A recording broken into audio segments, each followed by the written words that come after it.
রাত তখন প্রায় 12:30।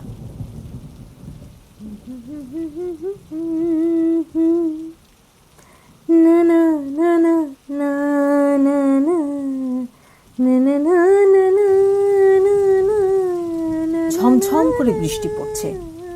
বিনয় ও বনলতা মফস্বলে এক বিয়েবাড়ির নেমন্তন্ন খেয়ে গাড়িতে করে ফিরছেন।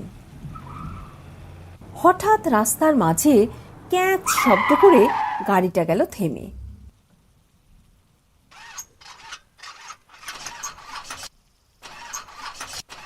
এই রে, আমি দেখছি, তুমি গাড়িতেই বসে থাকো। তারপর নিজে খানিক চেষ্টা করলেন, কিন্তু গাড়ি কিছুতেই স্টার্ট নিল না। বনলতা এবার ভীতি ও কিঞ্চিত রাগ মেশানো গলায় বললেন, কতবার বললাম শর্টকাট নিও না, তা আমার কথা শুনলে তো? চারিদিক তো ফাঁকা, এখন কি করব? ও মা, এই বাড়িটা আবার কোত্থেকে এলো? এতক্ষণ তো চোখে পড়েনি। একটা জানলা দিয়ে আলোও দেখা যাচ্ছে। যাই হোক, খানিক ভরসা ও কৌতূহল নিয়ে তাঁরা গাড়ি থেকে নেমে বাড়ির দিকে এগোলেন। দরজায় মৃদু টোকা দিতেই দরজা খুলে গেল। একটা রোগা মতো বয়স্ক লোক বেরিয়ে এসেছে।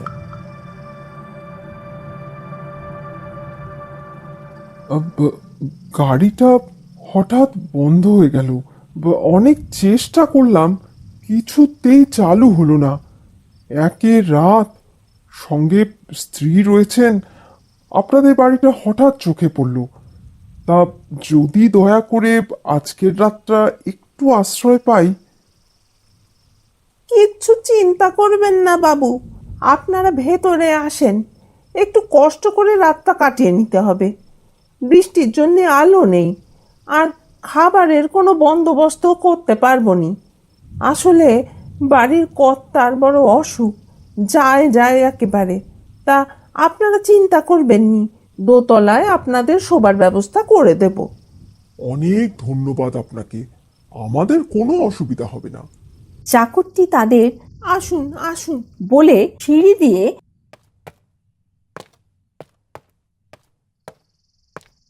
দোতলায় শোবার ঘরে পৌঁছে দিয়ে বলল, এ হে, বাবু যে ভিজে গিয়েছেন একেবারে। দাঁড়ান, একখানা কুর্তা এনে দিই। আরে না না, লাগবে না। বিনয় মানা করা সত্ত্বেও চাকরটি নিমেষের মধ্যে সাদা একখানা কুর্তা এনে দিয়ে নমস্কার করে বিদায় নিল। বিনয় কুর্তাখানা পরে নিলেন। তারপর সেই ছমছমে পরিবেশে দুরু দুরু বুকে তারা শুয়ে পড়লেন। খানিকক্ষণের মধ্যে ঘুমিয়েও পড়লেন।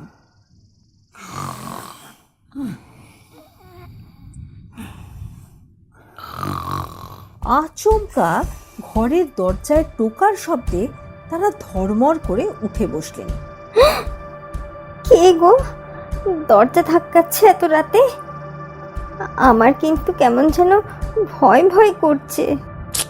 তুমি এত বেশি টেনশন করো না, কিচ্ছু হবে না, আমি দেখছি।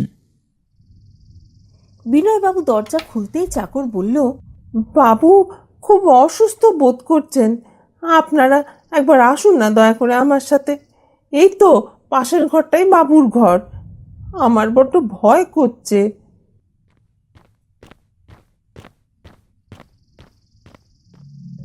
বিনয় ও বনলতা সেই ঘরে ঢুকতেই দেখলেন মস্ত বড় ঘরের এক কোণে ক্ষীণ লণ্ঠন জ্বলছে, আর বিছানায় আপাদ মস্তক কম্বল মুড়ি দিয়ে রোগী শুয়ে আছে।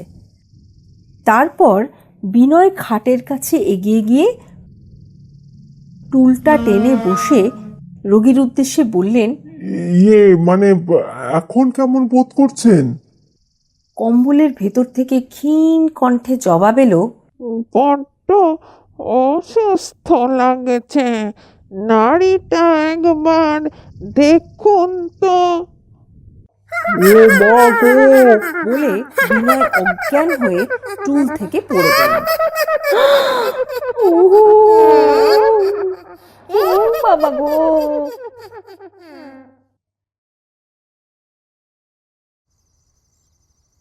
যখন জ্ঞান ফিরল তখন দেখলেন গাড়ির ভেতরেই বসে আছেন দুজনে।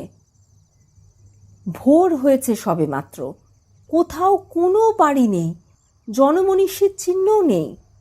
অবাক বিস্ময়ে পরস্পরের দিকে খানিকক্ষণ চেয়ে থেকে বিনয় গাড়িতে স্টার্ট দিতেই ও মা, গাড়ি ফার্স্ট ক্লাস চলতে শুরু করলো। দুজনেই চুপচাপ, মনের মধ্যে শুধু একটাই প্রশ্ন, গত রাতে যা হয়েছিল তা কি সত্যি নাকি কেবলই দুঃস্বপ্ন? হঠাৎই বিনয়ের দিকে তাকিয়ে বনলতার চোখ বিস্ফারিত হয়ে গেল।